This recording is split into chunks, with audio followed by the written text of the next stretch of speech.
Now, there's a question which this kind of brings us to, which a lot of people have. And this is really why I chose this sermon at this time. Election season is coming up, and it seems like just about every election, just about every president I've heard of during the political season, somebody comes up in the church and somebody says, did you hear President so-and-so who was just elected, or it looks like he or she might be elected? They're going to institute the National Sunday Law, and they have a plan to institute martial law and so forth and so on and all of these things. Okay, you'll hear this every political season, and you'll probably hear it this political season again if you haven't already. I know I certainly have. And this is, I think, like the fourth president that I've heard this with every time, and over again, it doesn't happen. And the reason why it doesn't happen is because prophecy never says that. In fact, prophecy indicates quite the opposite of that. And again, going back to the idea of the Jews, if we keep prophesying things that simply do not match with what the Bible says, it's going to really damage our reputation in the eyes of the world and really hinder our witness. So we really need to be very careful to go by what the prophecy actually says and not by what's tradition or popular among us. Notice when we try to understand what happens with the future, Ecclesiastes gives us a good principle to go by. What has been is what will be, and what has been done is what will be done, and there is nothing new under the sun. Solomon here tells us if you want to understand the future, you should look at the past, because so often history is really just a repetition of what has been done in the past. So let's take a look and think about what has been done in the past. When have God's people been persecuted, and what were the course of events that brought these things about? When Jeremiah was thrown into a loathsome pit, why did they do that to him?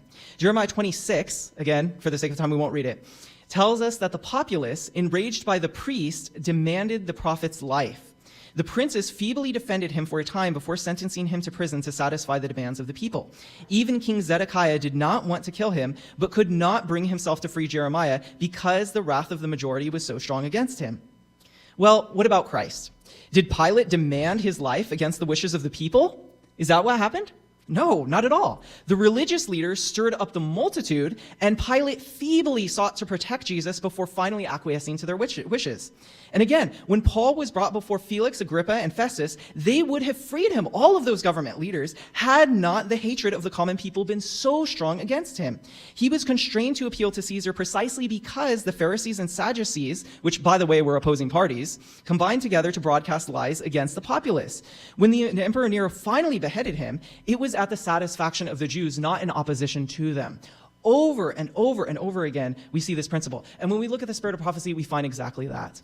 The dignitaries of the church and state will unite to bribe, persuade, or compel all classes to honor the Sunday. Notice who is doing it? The dignitaries of church and state.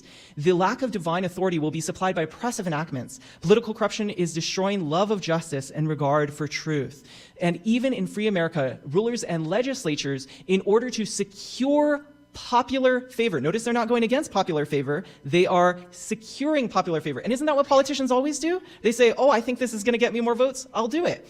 In order to secure public favor, we'll yield to popular demand for a law enforcing Sunday observance. This is not something where you find a president coming in, whoever, regardless of who's elected. It's not where you find them coming in, being a dictator, and telling people what to do. It's where you find the people urging, begging for this. And the political leaders do exactly what Pilate did, what Zedekiah did, what Nero did, what all of these people did. And they say, okay, if you want it that badly, you can have it. I don't want to lose my power. Now, we're going to go into some historical trends here. And if you want more information on this, feel free to scan the QR code, whether now or at the end of the sermon or later. You can look this up again on YouTube. But these are some resources. If you're curious to know where I got this information, it will take you to the original websites there. And you can feel free to read more of this later on your own time. And we'll have this again at the end. Now, historically, we can find that the Supreme Court has dealt with the issue of a national Sunday law. And there are actually 3 or 4 instances where this particular issue of blue laws, and especially a national Sunday law, has come up. And this is one example. And you can see whether red or blue, both parties have supported the Sunday law. And again, if you flash forward 40 years, time does not change this pattern. This is in the First Circuit Court. Again, all 3 leaders, regardless of whether they're Democrat or Republican, all supported it. And again, we find this theme over and over. I'm just sharing 2 for the sake of time.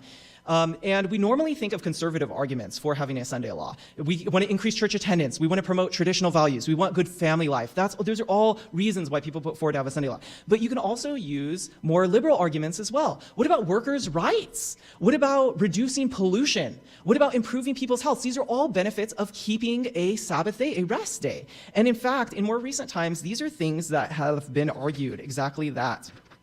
In 2015, Pope Benedict wrote his encyclical Laudato Si, which upheld Sunday rest as an aid against climate change and environmental degradation. Months later, when he appeared before the United States Congress, he again focused on climate change. Clearly, if the future ever resembles the past, we should expect Sunday law support from both sides of the aisle.